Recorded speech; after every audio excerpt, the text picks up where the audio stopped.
Hi, this is Jen with some mad prepping tips to keep in mind when preparing for a hurricane. Now that it seems that it's going to be a very active hurricane season this year, we thought it was very important to share this information with our audience so you and your family can be prepared. Powerful Hurricane Irma is expected to strengthen over the eastern Atlantic Ocean during the weekend, potentially becoming as potent as a Category 5 storm as it swirls its way towards the Leeward Islands, where it could make landfall next week. Irma strengthened to a Category 3 storm on Thursday, but had been downgraded to a Category 2 today. Irma is forecasted to be an extremely dangerous storm for whoever's in the path of this for the next several days, according to the National Hurricane Center. Something else I strongly want to emphasize is none of this is for doing anything out of fear. This is just strictly to help prepare you and your family. I get very disgusted with the sensationalism that comes through from some of the different medias. And I saw something with Hurricane Harvey, in fact, where one of the weathermen was out and they were setting the shot up, and you could see that the weatherman was standing on concrete, on a concrete sidewalk, and they were setting the shot up to where all you could see is water behind him. And, I know these things are all very important, but I see this with not just hurricanes, even winter storms. They're starting to name the winter storms. Come on, guys, stop dramatizing this stuff. This is people's livelihoods and lives that we're dealing with and their well-being. So these are things that are very important, but it's also very hard to not get numb to it with all the dramatization that goes along with it. So just know this is from the bottom of our hearts. We love you guys and we want you safe, and we want you to be prepared and your family to be prepared. So these are some things that I want to throw out to you guys when we're dealing with this. First off, when they're calling for evacuations and whatnot, make sure that your family is prepared to get out. You may be under a voluntary evacuation, but have your stuff ready, because you need to be ready at a moment's notice to get out. You do not want to be stuck on major arteries and roadways with thousands of other people trying to get out. You do not want to be stuck on the road when the storm hits. These are things that we've dealt with the ice storms and whatnot, even in Atlanta. You need to make sure that you have your emergency bags ready for the whole family. You need to be able to be prepared for probably a good 3 to 4 days, because after these things happen, you're not getting right back into your house.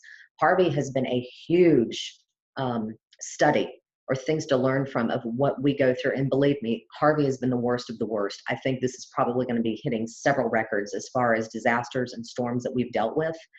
You need to be able to grab whatever you can and know that it might be a while until you can get back home. And when you get home, you may not have any idea what you're going to be dealing with. So before you leave, you want to make sure to make a video.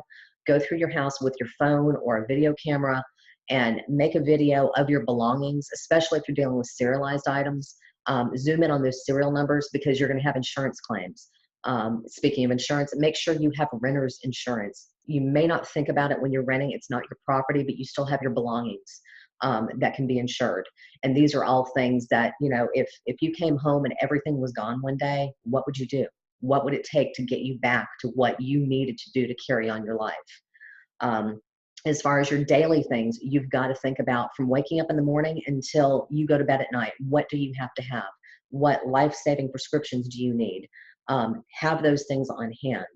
Have cash. ATMs are not going to be up when the storms hit and the power goes out. Make sure you've got some extra gas. Keep your vehicles topped off and be ready to hit the road if an instance occurs. Always make sure that you've got your food and your bottled water. And this is for leaving and also staying. You need to make sure that you're going to have plenty on hand.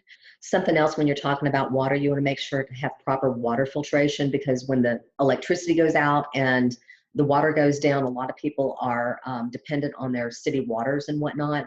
And make sure that you've got proper water filtration. You don't want to be dealing with dirty water. This is something that they've really been dealing with Harvey.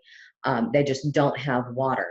And so you want to make sure that you've got either a little mini Sawyer, something that's very versatile, something you can scoop up in a bag and squeeze that filter through. You can pick those up at Walmart or Amazon. These are things that are very crucial, because water you have got to have. That's probably one of the most important things. And you also want to make sure that, yes, you can deal with the water filtration tablets. They are going to have an aftertaste. You may want to have some kind of Crystal Light or some kind of Kool-Aid to mix in with it, because it is going to have an aftertaste. But hey, if that's all you got, that's all you got. but this is something that's very important to have on hand is your water filtration needs. And again, get these things now. Do not wait. If you're on at home and you're going to have generators, make sure you've got extra fuel for those and that your generators can be locked down. You want to make sure to use that twisted cable that we talked about in the show, because we learned in Katrina, people will steal those generators. So you need to lock them down, not with just a regular chain, but it needs to be that twisted cable that you have to weld through to cut. So these are things that you all want to be thinking of in the event of a power outage. You want to make sure to have stoves that can use butane packs, and they're just little burners that you put on your countertop.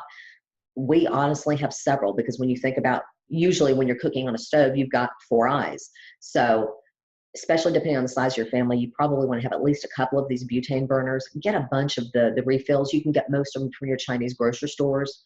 And it's like, I don't know, $8 for a 4-pack. And they're about the size of the old Rave hairspray cans for us 80s babies.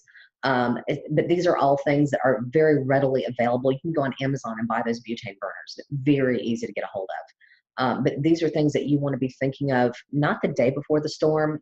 Forget heading out to the grocery store. I remember in Central Florida growing up, you go to any grocery store right before a hurricane hits, and the shelves are wiped out. Take care of your family now. Have these things on hand and be prepared. Also, when you're working with power outages, you want to make sure that you've got the USB power packs that you can charge your cell phones. Cell service may not be available, but always try a text. This is something that we learned during 9/11. No, you couldn't get out through phone, but you could shoot a text out, and at some point it's going to get picked up and delivered. So make sure that you have your cell phone charged and you can keep in touch with your loved ones. Something else as far as keeping in touch with your loved ones, you want to think about your 2 and your 4-legged babies. So we're dealing with a lot of flooding in Harvey. So wouldn't it be good to have some life vests on those life vests, or somehow even via a wristlet, an anklet, something. They've got tracking devices where you can track your phone or your purse or your keys. Have those things locked on those items so it can feed back to your cell phone with that app to find your child, your pet, whatever it is. These are all little things that we just don't think about on a daily basis, but would be very important and very good to have on hand in the event of an emergency. Make sure with your pets that you've got a carrier for them. If you can, try to make sure that you've got a listing their vaccinations, but at a minimum, make sure that on their collar or harness that you have got their rabies vaccine. That is huge, because animals are dealt with totally different if the people that pick them up don't know if they've been vaccinated for rabies or not. You also want to make sure to have your name, address, and phone number on there so they can link your pets back to you. Think of, again, the 2-legged and the 4-legged babies. Treat them just like you would your children, because they are. And make sure that if you're traveling in your vehicle, make sure to have a window breaker. Make sure you've got something to cut your seatbelt with. There's actually a very handy tool out that does both.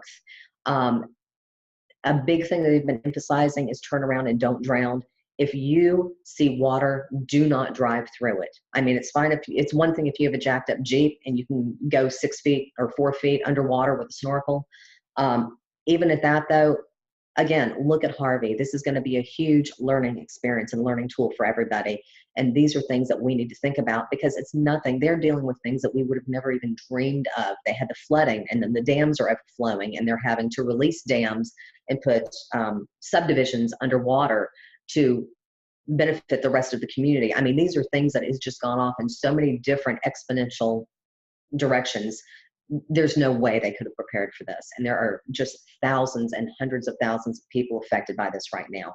So this is truly the worst case scenario that probably anybody could ever be dealing with in our lifetime, if not the next couple generations' lifetimes. I think they're going to say this is probably going to be a 500-year flood, and it's going to take years for Houston to get back on track. So again, just learn these things, keep these things in mind. Again, do not expect to get back to your home in 24 hours. And when FEMA and the National Guard say do not come, don't. Right now they're dealing with a lot of deaths, not just from the floodings, but now they're dealing with electrocutions because they've got so much water. Something else to think, I know we all want to help. And this is honestly where my husband and I started back with Hurricane Andrew in 1992, was our hearts cried out and we wanted to do something.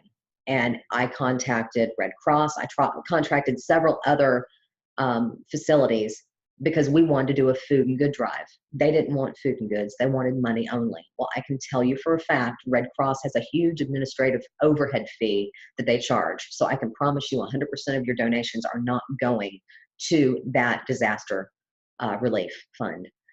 So educate yourself, look and see what you can do. This is going to be going on for a long time. They're going to need a lot of things. Think of organizations and things that you hold dear to your heart and start focusing in on those organizations to see what you can do. My husband and I ride with some motorcycle groups, and we're going to be reaching out to them and seeing what we can do for our brothers and sisters down in Houston in weeks to come, because this is not going to end anytime soon. Make sure to keep track of your elderly neighbors and widows, because a lot of times they're by themselves or just don't know what to do. They're not going to think about going out to get their medications and whatnot. Or during the winter storms, they may not have the gas for their generator, or the hurricanes have the gas for their generator. So keep an eye on them, because when you have them prepared, it's actually helping you as well, because it's less that you're going to have to deal with in the aftermath. The biggest thing is just do this ahead of time. We have no idea where Irma's going. There, like we said earlier, it could be very well a Category 5 when she hits. But be prepared now. Don't wait till the last minute. Make sure that you've got, again, the medications, the cash, batteries, gas, all that you're going to need. Be very careful about flammable lighting. You want to be very careful about candles. You don't want to have to be dealing with fires. There's all sorts of different things to consider. Start with your basic list that are out with the Weather Channel and FEMA and different things. Start with that and build on your own based on what your daily lifestyle needs are. And also make sure to have a can opener. We get so used to our electronics, and if the power's out, you can't open cans, and you do not want to try to open them up without a can opener. Something else to consider is you're going to have a lot of downtime on your hands. Make sure you've got some entertainment. Make sure you've got your board games. Make sure you've got crossword puzzle books or puzzles or whatever the case may be, because these are all things you're going to have a lot of time in your hands. Have some cards on hand for some poker or rummy. Have some snacks on, because you want to make sure that you can grab and go as far as having to take care of things. Have your tarps and your ropes and other things, because you're also probably going to be dealing with some repairs to be making at your home or whatnot. So these are all things that you want to have with you as well. This is just something that we're having to deal with this year. It's something that we have lived and taught for 25 years. And just know it comes from the bottom of our heart, and we want you safe. And also, as always, look twice, save a life. We'll be out on the road riding this weekend, and we'll see you on the other side.